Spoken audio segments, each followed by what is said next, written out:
Hai kawan tunaiku, selamat datang di obrolan pinjaman bersama saya, Hana. Dan kali ini untuk kalian nih yang sedang kepikiran untuk mengajukan pinjaman, aku mau share tentang gagal bayar dalam melakukan pinjaman. Namun sebelum lebih jauh nih, jangan lupa ya untuk like, comment, subscribe di channel YouTube kita ya. Nah, teman-teman tahu nggak sih kalau misalnya kalian melakukan gagal bayar itu efeknya cukup negatif dan fatal loh, dan bahkan berakibat jangka panjang. Nah, penasaran kan apa sih dampak jangka panjangnya kalau misalnya kamu melakukan gagal bayar terhadap pinjaman kamu? Ini dia penjelasan berikutnya.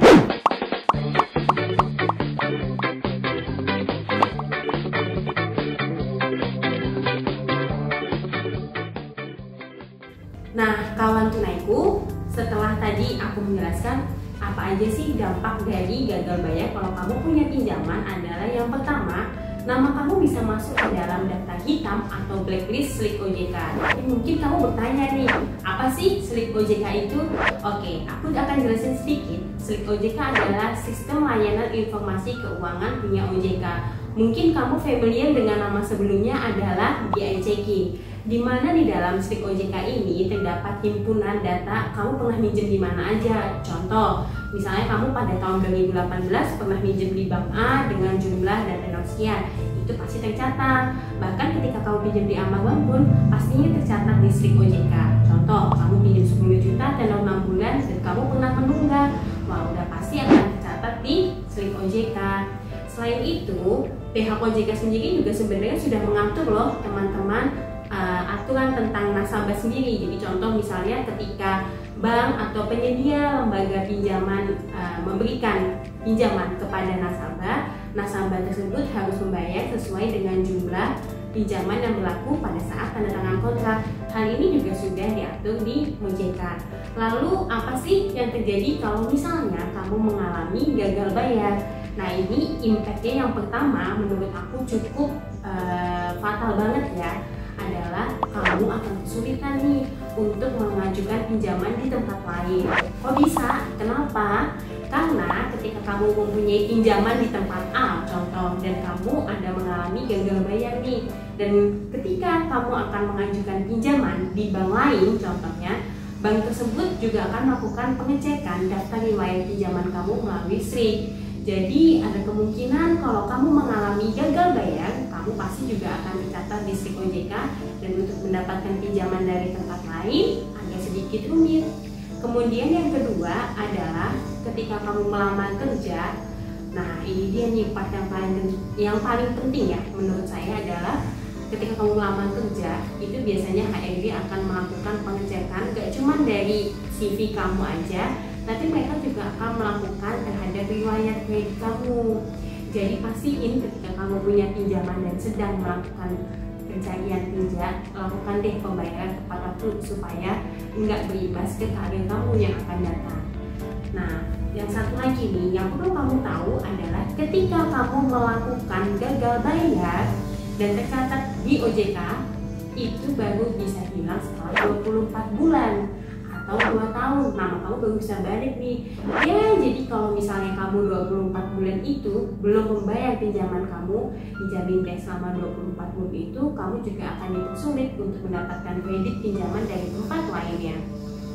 Oke kawan tunaiku, sekarang gimana nih kalau misalnya kamu sudah dalam kondisi terlanjur gagal bayar? Aku punya beberapa saran nih yang mungkin bisa diterapkan ke teman-teman semua. Yang pertama adalah yuk coba dibayar angsurannya mulai dari sekarang. Karena ketika kamu membayar angsuran kamu, otomatis dari pihak bank juga akan melakukan update atau pengiriman data ke dalam SLIK. Jadi nama kamu kemungkinan bisa diperbaikilah supaya tidak masuk ke dalam blacklist OJK ketika kamu melakukan pembayaran, dan nggak perlu loh menunggu waktu 24 bulan ketika kamu melakukan pembayaran. Terus sekarang yang menjadi pertanyaan adalah gimana nih supaya cara saya bisa mengatasi gagal bayar saya atau pinjaman yang sebelumnya. Berikut ada beberapa tips yang bisa kamu terapkan. Yang pertama, kamu bisa mencoba untuk mencari penghasilan tambahan, karena terkadang ketika kamu memiliki kendala gagal bayar itu terjadi ketika penghasilan utama kamu mungkin kurang untuk membayar pinjaman kamu.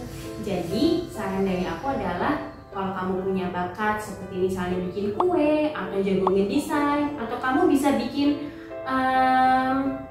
foto-foto unik atau mungkin kreasi aksesoris lainnya, why not kamu coba jual di e-commerce atau mungkin tawarin ke teman-teman kamu.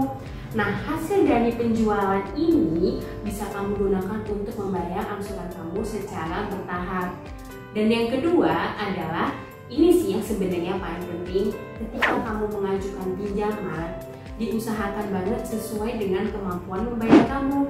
Jangan sampai nih ketika kamu memiliki pinjaman ya, itu melebihi 60% dari gaji kamu.